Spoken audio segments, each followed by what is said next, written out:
So, as I was recording the final update for Overblood and going over some of my own little fan theories live at the time, I kind of realized, further thinking about it, that there was a little bit more that I wanted to expound upon, and considering the time limit that was imposed upon me during that part of the game, it wasn't realistic for me to talk about it that much at the time, so instead, I wanted to do a little bit of a bonus video, especially considering there's not much in the way of bonus content to show off for this game.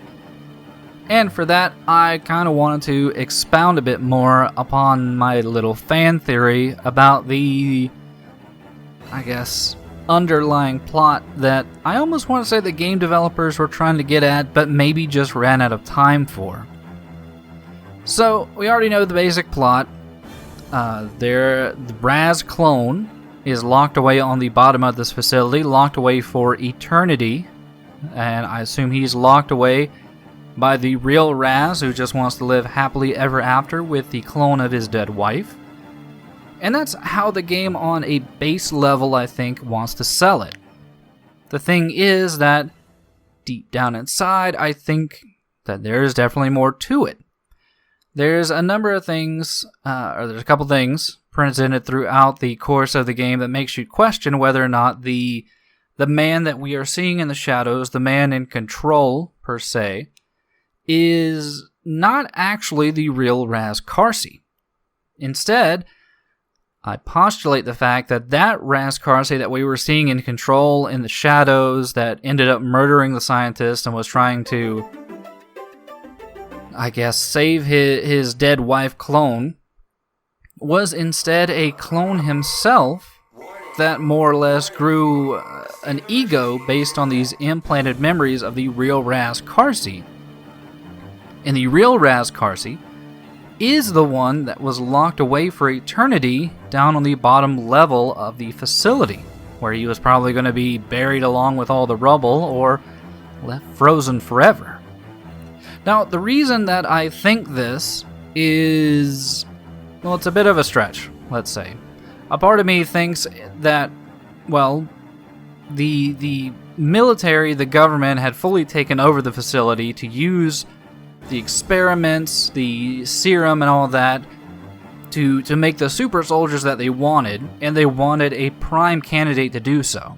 So they made a whole bunch of clones, which we ran across whenever, we were in the final update. And they found one clone that, I guess, had enough of an alpha personality, or they could make it develop an alpha personality by giving it something of free will, something of free control, which was kind of fueled by the AI Zeus, who I get the feeling was in essence, the placeholder for the military forces at the facility. It definitely seemed to be working for the military.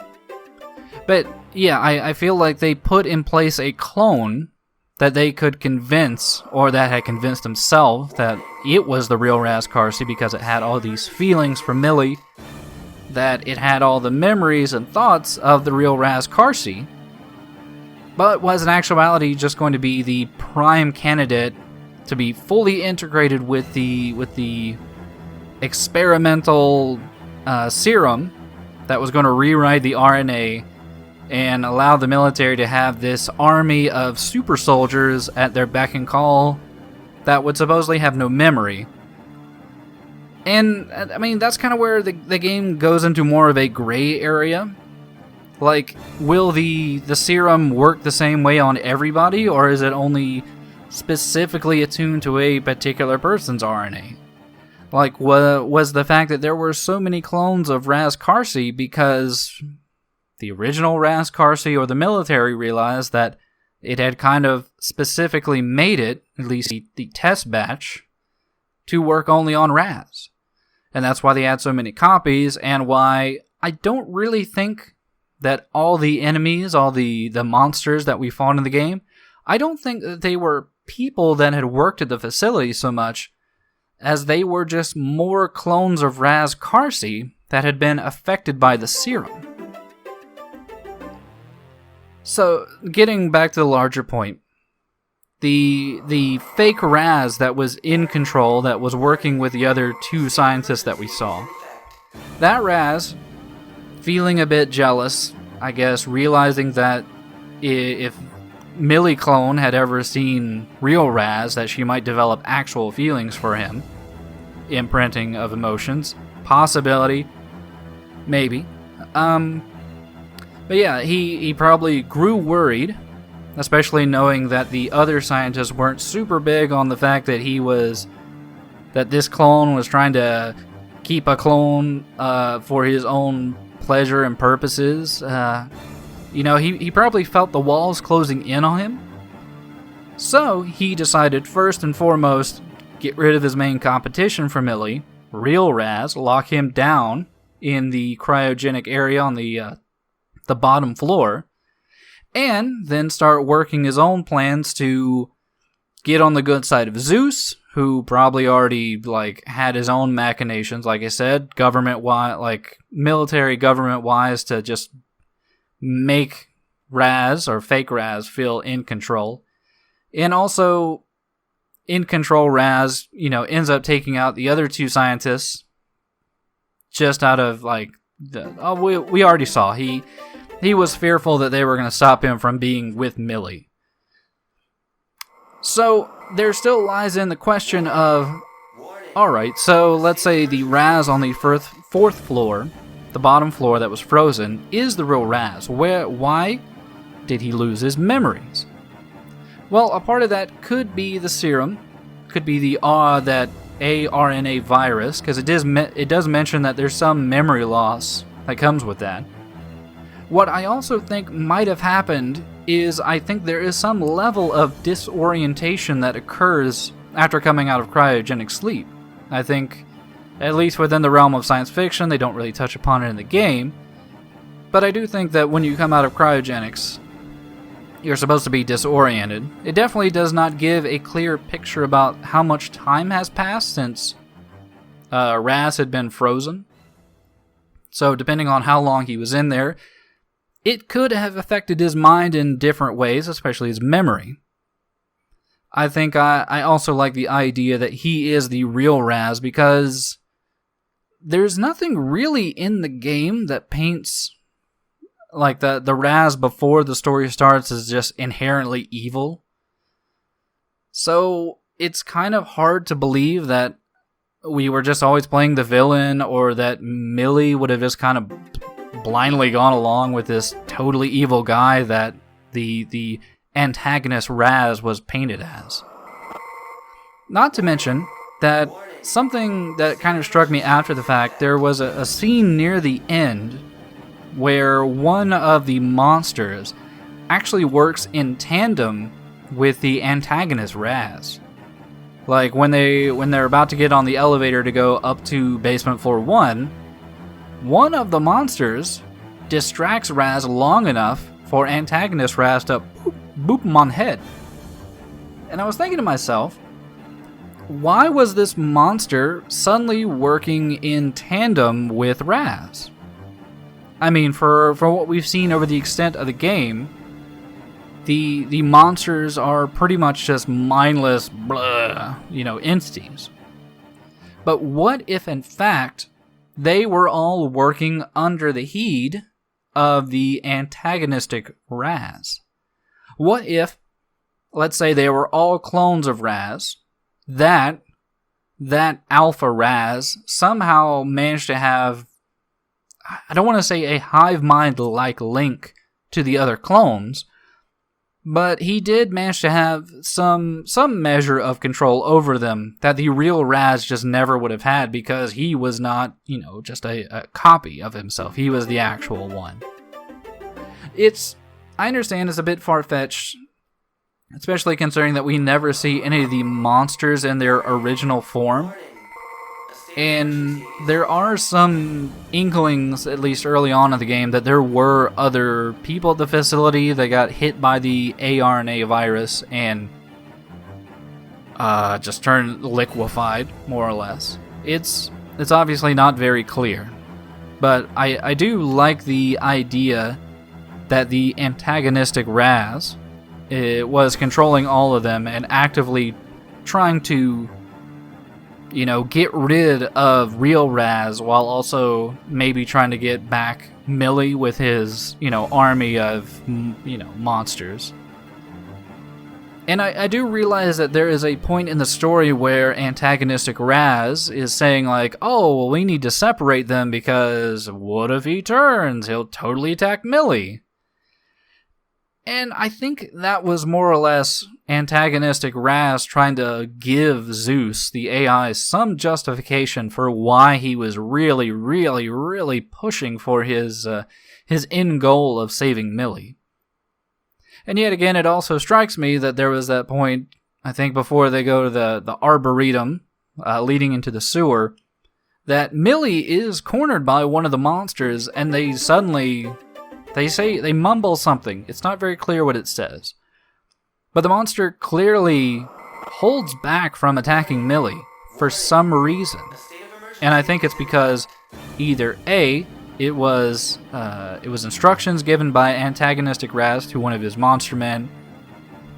Do whatever you want to real Raz, but you gotta keep your hands off Millie. Or it was a clone of Raz that had been monsterfied, didn't really agree with the ARNA virus, and in its last throes of humanity, decided to hold back long enough not to totally slaughter both Millie and real Raz. I kind of see that as a possibility.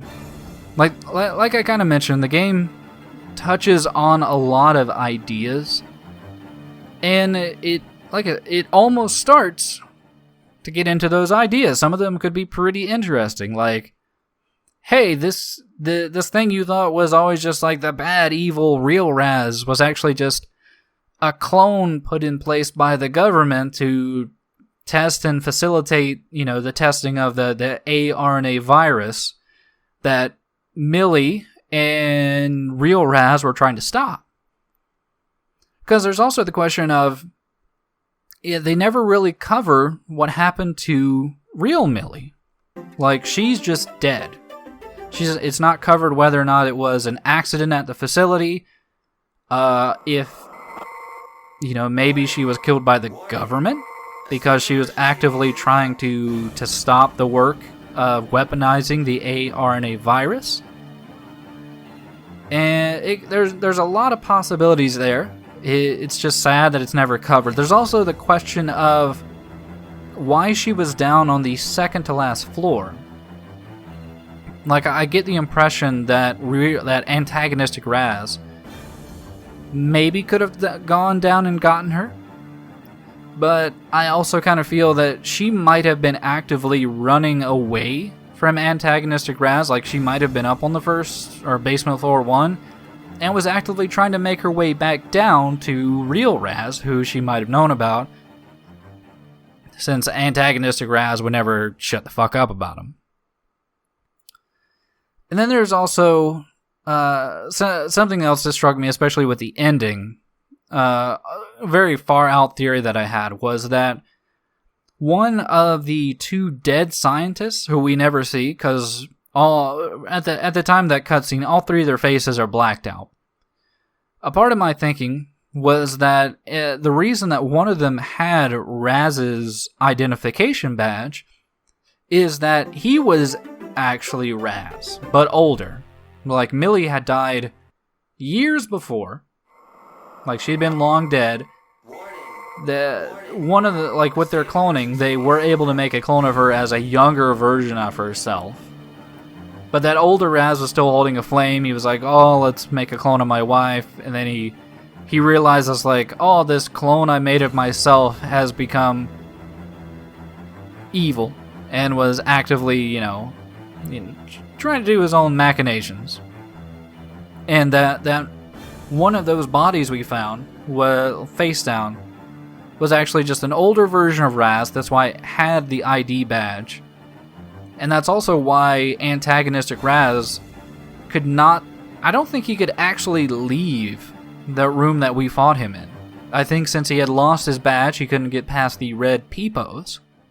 And the inability to get past those red peepos meant that he was pretty much at the beck and call of the Zeus AI in the room. I don't know.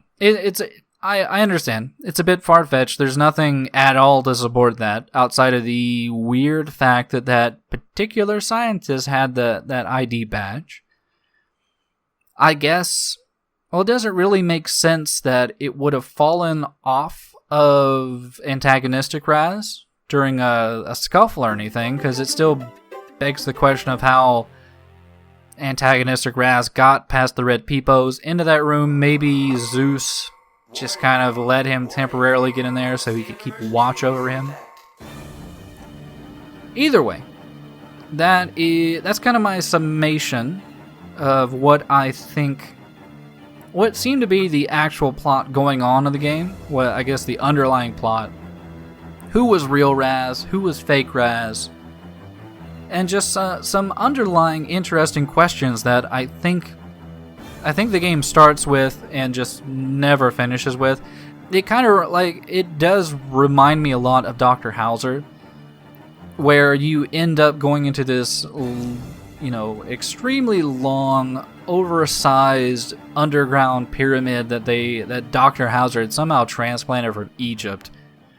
And inside you have this bullet hell shooter boss that is it ends up being Dr. Hauser, and he turns into a tree. And before you can even really soak any of that in, it's suddenly just over and things are collapsing or set to blow, and you're just shoved into a minecart airplane and just shoved out the door. There's nothing more to it. It's a bit exasperating because in my mind there's a lot of cogs turning, and obviously, you're not going to get any real resolution. It's not like a designer's going to come forward and say, "Oh man, you totally read the liner notes for the plot of Overblood." It's just, I don't know. Yet again, it's just really sad because the overall sentiment I see for the game is absolute garbage, and it's not. I don't really think it is. I think deep down there's a better plot that I think you just have to look a little bit deeper for, or in my case, maybe entirely fabricate up just to make yourself think that there's something more to it. I don't know. That sounds a bit conspiracy laden, I guess. But yeah, that's more or less that's my final thoughts, and what I will go to the grave as assuming is the actual plot of Overblood. Hopefully, yet again, hopefully you did enjoy the LP. Hopefully this little bonus episode didn't bore you too much. I fully welcome any other fan theories you might have on the game. I feel like there's more to it, and I think I covered what I wanted to. So, thank you.